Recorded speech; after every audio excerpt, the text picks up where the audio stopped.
Sekolah ngajarin kita rumus, tapi lupa ngajarin cara cari cuan. Ngajarin teori, tapi lupa cara bangkit pas gagal. Dunia nyata beda, bro.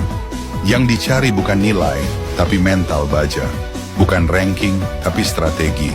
Dan itu nggak diajarin di kelas. Makanya jangan kaget.